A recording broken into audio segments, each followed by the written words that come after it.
राज्यात आजपासून पावसाचा जोर वाढणार। मंगळवारपर्यंत काही भागात अतिवृष्टी होण्याची शक्यता। हवामान खात्याचा अंदाज। गोंदिया जिल्ह्याला पुढील 3 दिवस ऑरेंज अलर्ट, तर मुसळधार पावसाचा हवामान खात्याला अंदाज। दरम्यान नागरिकांना सतर्क राहण्याचंही आवाहन। नागपूर हवामान विभागाचे रडार 11 दिवसांपासून बंद। टेक्निकल बोर्ड खराब झाल्यामुळे रडार यंत्रणा बंद असल्याची माहिती। जळगावच्या भुसावळ तालुक्यामध्ये पावसाची रिपरिप सुरू, तर अनेक दिवसांच्या विश्रांतीनंतर पावसाच्या पुनरागमनानं बळीराजा सुखावला। पुढील 3 दिवसांसाठी रत्नागिरीसह कोकणाला पावसाचा ऑरेंज अलर्ट, तर ग्रामीण भागामध्ये पावसाचा जोर अधिक। खेडमधील जगबुडी आणि राजापूरमधील कोदवली नदी इशारा पातळीवर।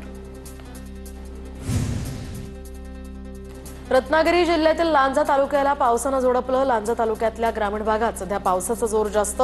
समाधानकारक पावसानं बळीराजा सुखावला। सांगलीच्या चांदोली धरणातनं वारणा नदीमध्ये 4,500 क्युसेकनं पाण्याचा विसर्ग, तर धरणाचे 4ही दरवाजे उघडले। वारणा नदीकाठच्या लोकांनाही सतर्कतेचा इशारा। शनिवार आणि रविवारच्या सुट्ट्यांमुळे विदर्भाचं नंदनवन चिखलदरा हाऊसफुल। पर्यटकांची मोठी गर्दी। निसर्गाचा आनंद लुटण्यासाठी सध्या पर्यटक चिखलदरा या पर्यटन स्थळावर। भंडारा या जिल्ह्यामध्ये आठवड्याभरापासून पावसाची संततधार, तर शेतकऱ्यांमध्ये सुद्धा आनंदाचं वातावरण। महिला मजुरांकडून सध्या पारंपरिक पद्धतीनं गीत गात धान रोवणीला सुरुवात।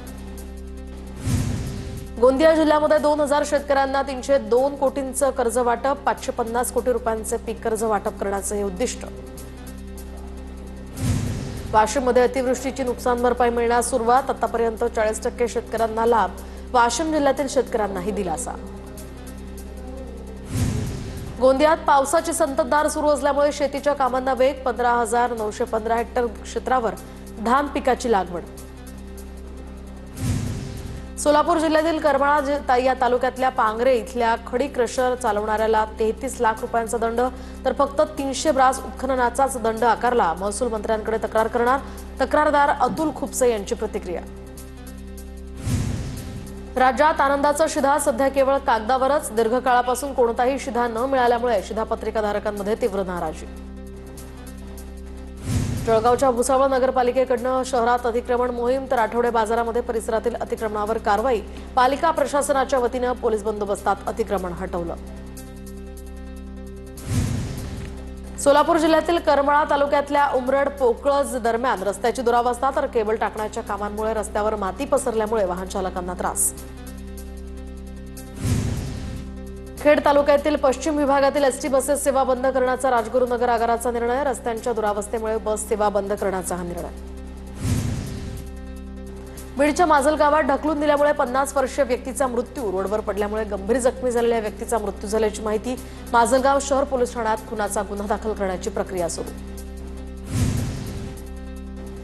गोंदियामध्ये 4 महिन्यात महिला अत्याचाराचे 498 गुन्हे दाखल, तर ग्रामीण भागापेक्षा शहरी भागातच अधिक महिला अत्याचार।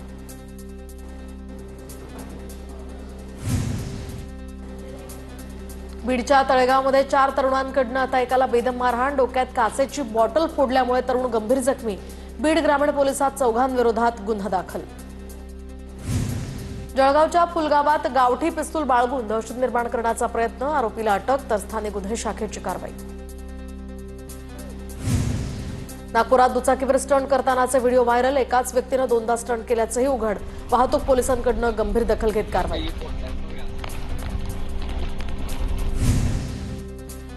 वर्ध्यात साप बाळगणाऱ्या 4 जणांना वनविभागानं ताब्यात घेतलं। गुन्हाही दाखल, तर अजनसरा या शिवारामध्ये वनविभागाची कारवाई। इचलकरंजीमध्ये अवैधरित्या मावा विक्री प्रकरणी एकाला अटक। कारवाईमध्ये 6 किलो मावा जप्त। आरोपीला 3 दिवसांची पोलीस कोठडी।